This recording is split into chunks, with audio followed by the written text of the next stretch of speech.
இன்றைக்கி நம்ம இந்த வீடியோவில் கண்டென்ஸ்டு மில்க் எப்படி பண்ணுறதுன்னு பார்க்க போகிறோம். நம்ம சேனலில் வந்து கமெண்ட் செக்ஷனில் நிறைய பேர் கமெண்ட் பண்ணியிருந்தீங்க கண்டென்ஸ்டு மில்க்கை போஸ்ட் பண்ண சொல்லி. அதோட நம்ம கம்யூனிட்டி டேப்லேயும் வந்து கண்டென்ஸ்டு மில்க் வேணுங்கிறவங்க லைக் போட சொல்லியிருந்தோம். 24 பேர்கிட்ட கண்டென்ஸ்டு மில்க் போட சொல்லியிருக்கீங்க. இது அவங்களுக்கான ஒரு வீடியோ தான். இது எப்படி பண்ணுறதுன்னு பார்க்கலாம் வாங்க. கண்டென்ஸ்டு மில்க் பண்ணுறதுக்கு 6 litre full cream milk use பண்ணிக்கணும். ஃபுல் க்ரீம் மில்க் வந்து நார்மல் ஷாப்ஸ்லேயே வந்து கண்டிப்பாக அவைலபிளாக இருக்கும்.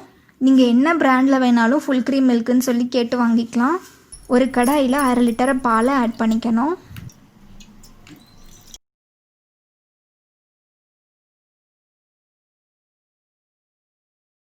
இதை நல்லா கொதிக்க விட்டுருங்க. பால் நல்லா இந்த மாதிரி பொங்கி வரும்போது 1/2 கப் சர்க்கரை ஆட் பண்ணிக்கணும். இதுலேயே இப்போ இதை நல்லா மிக்ஸ் பண்ணி விட்டுறணும். இந்த மாதிரி இந்த கண்டென்ஸ்டு மில்க் பண்ணுறதுக்கு அடுப்பில் வச்சுட்டு அப்படியே எங்கேயுமே போயிட வேணாம். பக்கத்தில் நின்று ஒரு கரண்டி போட்டு நல்லா இந்த மாதிரி கலரிட்டே இருக்கணும்.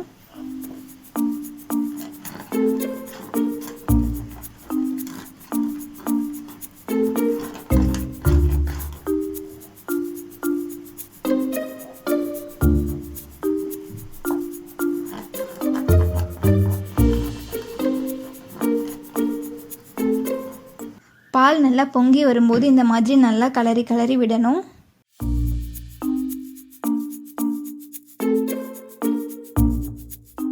ஃப்ளேமை வந்து நல்லா ஹை ஸ்பீடில் வச்சுக்கோங்க. அப்போ தான் கொஞ்சம் உங்களுக்கு ஈஸியாக இருக்கும்.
இந்த கண்டென்ஸ்டு மில்க் யூஸ் பண்ணி நிறைய ரெசிபீஸ் பண்ணலாம். கேக் க்ரீம் பண்ணலாம், கேக் பண்ணலாம், கப் கேக்ஸ் கூட பண்ணலாம், ஐஸ்கிரீம் பண்ணலாம், டெசர்ட்ஸ் கூட பண்ணலாம். நிறைய ரெசிபீஸ் இருக்குது. நீங்கள் யூடியூப்ஸ்லலாம் நிறைய வீடியோஸ் பார்த்துருப்பீங்க. எங்கெல்லாம் வந்து கண்டென்ஸ்டு மில்க்குன்னு சொல்லி யூஸ் பண்ணியிருக்காங்களோ அங்கெல்லாம் நீங்கள் இந்த கண்டென்ஸ்டு மில்க் யூஸ் பண்ணிக்கலாம்.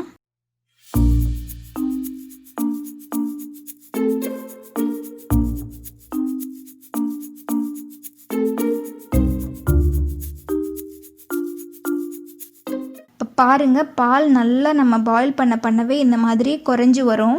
இப்போ பாருங்கள், நல்லா குறைஞ்சி இந்த மாதிரி வந்துருச்சு.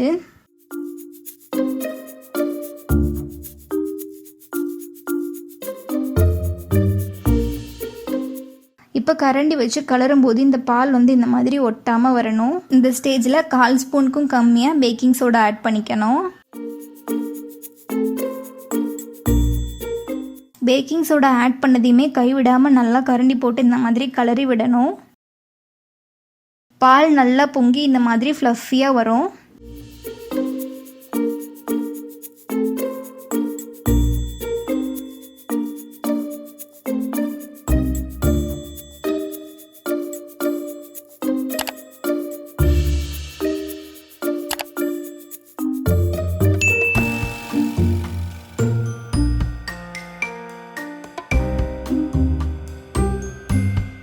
இந்த ஸ்டேஜில் நம்ம ஸ்டவ்வை ஆஃப் பண்ணி விட்டுறணும். இப்போ பாருங்கள் எந்த மாதிரி நல்லா பால் ரெடி ஆகிருக்கு அப்படின்னு.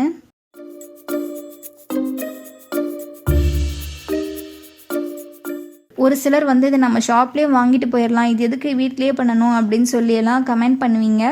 பட் கண்டென்ஸ்டு மில்க் வந்து கடையில் எங்கேயுமே கிடைக்காதவங்களுக்கான ரெசிபி தான் இது. கண்டிப்பாக உங்களுக்கு யூஸ்ஃபுல்லாக இருக்கும்.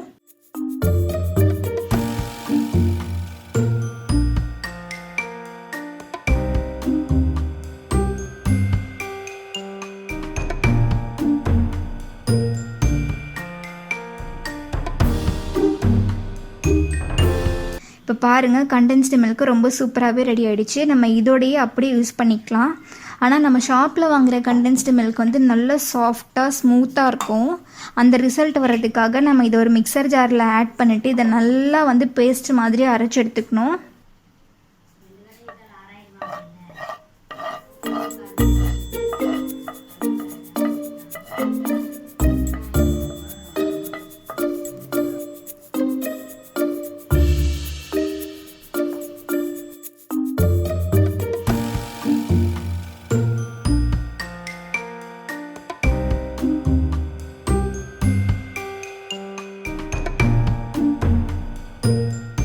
இப்போ இது ஒரு பவுலுக்கு மாற்றிடணும். இந்த கண்டென்ஸ்டு மில்க் வந்து இன்னுமே நல்லா திக்காகி வரணும். அந்த ரீசனுக்காக 1லேருந்து 2 மணி நேரம் ஃப்ரிட்ஜில் வச்சு எடுத்துக்கணும்.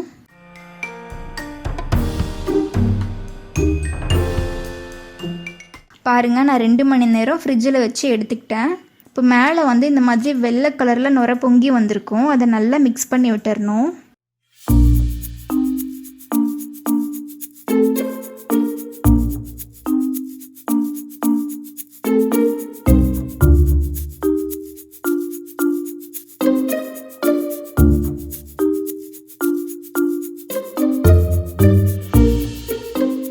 ரொம்ப சூப்பரான பர்ஃபெக்டான கண்டென்ஸ்டு மில்க்கு நம்ம வீட்டிலே ரெடி பண்ணியாச்சு. இது எவ்வளோ சாஃப்டாக ஸ்மூத்தாக இருக்குது பார்க்கவே.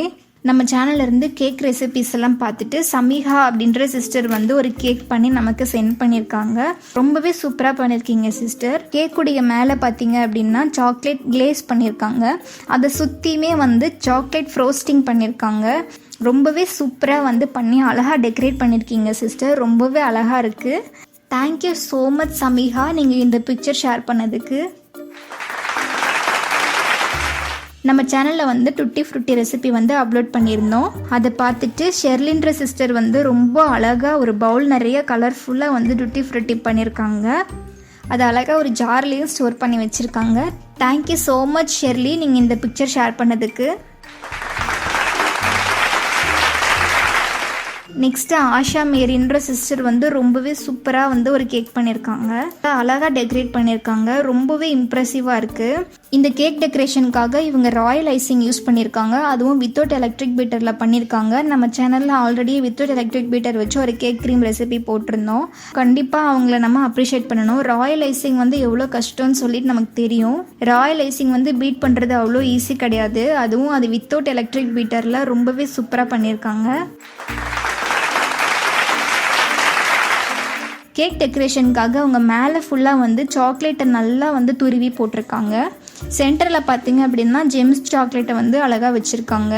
மேலே பார்த்தீங்க அப்படின்னா அவங்க சின்னதாக ஒரு விஷஸ் மாதிரி டெக்கரேட் பண்ணி அவங்க ஒரு நோட் பேட் மாதிரி எழுதி அதை வந்து உள்ளே ஸ்டிக் பண்ணியிருக்காங்க. அது ரொம்பவே சூப்பராக இருக்குது, க்ரியேட்டிவாகவும் இருக்குது. கேக் வச்சுருக்க அந்த பிளேட்டை கூட எம்டியாக விடாமல் சுற்றியுமே நல்ல சாக்லேட்ஸை வந்து நல்லா துருவி போட்டு சுற்றியுமே வந்து செர்ரிஸ் வச்சு அழகாக டெக்கரேட் பண்ணியிருக்காங்க. எனக்கு இது ரொம்ப பிடிச்சிருக்கு. Thank you so much Asha sister, இந்த பிக்சர் ஷேர் பண்ணதுக்கு எனக்கு ரொம்ப பிடிச்சிருக்கு. நீங்களும் நம்ம சேனல்லேருந்து ஏதாச்சும் ரெசிபிஸ் ட்ரை பண்ணிங்க அப்படின்னா jkrecipe786@gmail.com இந்த மெயில் ஐடிக்கு நீங்களும் தாராளமாக மெயில் பண்ணலாம். இந்த கண்டென்ஸ்டு மில்க் ரெசிபி உங்களுக்கு பிடிச்சிருக்கும் அப்படின்னு நினைக்கிறேன். இது யூஸ்ஃபுல்லாக இருக்கும்னு நினைக்கிறேன். ட்ரை பண்ணி பார்த்துட்டு எப்படி இருக்குன்னு எனக்கு கமெண்ட்ஸில் சொல்லுங்கள். Thank you so much.